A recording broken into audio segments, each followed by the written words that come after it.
Assalamu alaikum students, this is me Mrs. Anila Yasmin. Today we will talk about our next tense, past tense. Yesterday we talked about present tense. We discussed present indefinite, present continuous, present perfect and present perfect continuous. Today we will discuss past indefinite, past continuous, past perfect and past perfect continuous.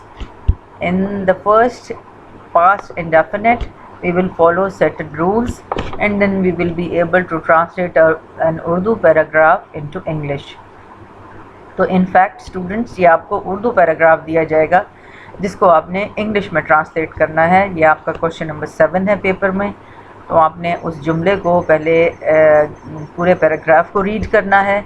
Her sentence को आपने देखना है कि वो किस translation में किस tense से आप उसको ट्रांसलेट करेंगे इंग्लिश में। देन आपने वो रूल्स अप्लाई करने हैं। आज जो हम पढ़ने जा रहे हैं वो पास्ट इंडेफिनिट। उसमें आपने ये चेक करना है कि जुमले के एंड में अगर अलिफ, छोटी ये और बड़ी ये आती है तो फिर आपने ये तय कर लिया कि ये पास्ट इंडेफिनिट है। आपने second form of verb use करनी है उसमें। और नेगेटिव सेंटेंसेस में आपने डिड नॉट लगाना है। जब आप सेंटेंस में डिड नॉट यूज़ करते हैं तो फिर आपने वो सेकंड फॉर्म फर्स्ट फॉर्म में कन्वर्ट कर देनी है। इंटरोगेटिव सेंटेंसेस में आपने डिड सबसे पहले बाहर लगाना है और फर्स्ट फॉर्म को सेकंड फॉर्म से रिप्लेस कर देना है। सो आपने क्या करना है कि second form of verb use की और आपने पास्ट इंडेफिनिट को ट्रांसलेट कर लिया। फॉर एग्ज़ाम्पल आपने एक उर्दू का जुमला लिया कि सूरज मशरिक़ से निकला। तो अलिफ जो है वो आपकी ये पहचान आपको दे दी उसने कि ये पास्ट इंडेफिनिट है। इट मीन्स कि आपने second form of verb use करनी है। The sun rose in the east. Rose जो है वो राइज़ की सेकंड फॉर्म है तो आपने सिंपली सेकंड फॉर्म लगानी है। क्या सूरज मशरिक़ से निकला? Did the sun rise in the east? Question mark लगाना है। तो ये आपका इस तरह पास्ट इंडेफिनिट को आपने सेकंड फॉर्म ऑफ वर्ब से ट्रांसलेट करना है। Then comes past continuous tense. End में जुमलों क्या आएगा? रहा था, रही थी, रहे थे और रहा था। आपने सबसे पहले ये आपने चेक किया।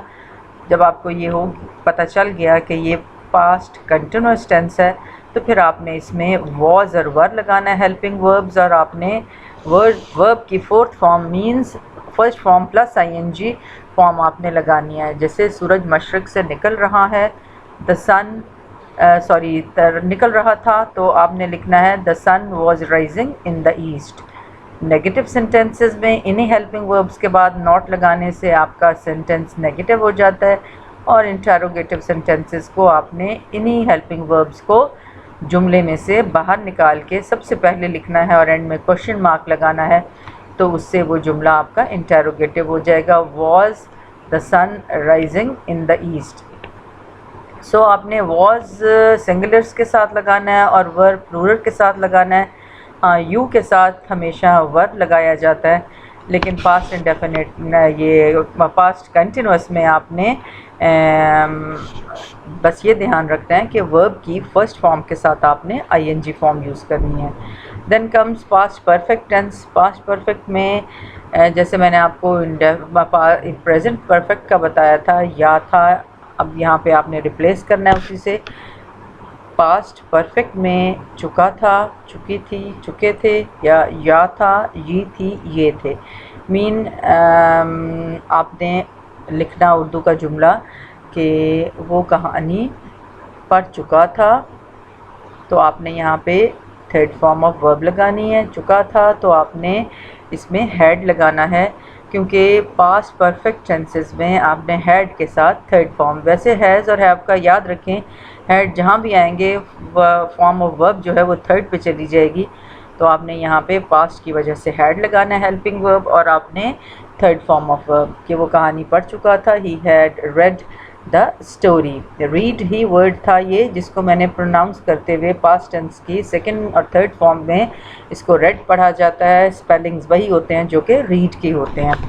वो ख़त लिख चुका था या उसने ख़त लिख लिया था। He had written the letter. तो आपने हैड लगाया और साथ में थर्ड फॉर्म ऑफ वर्ब लगाई।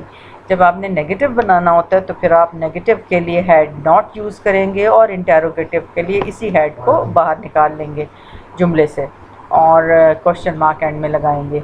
Then comes the fourth one, past perfect continuous tense. Past perfect continuous में आप हैड बीन लगाएंगे first form of verb ING के साथ।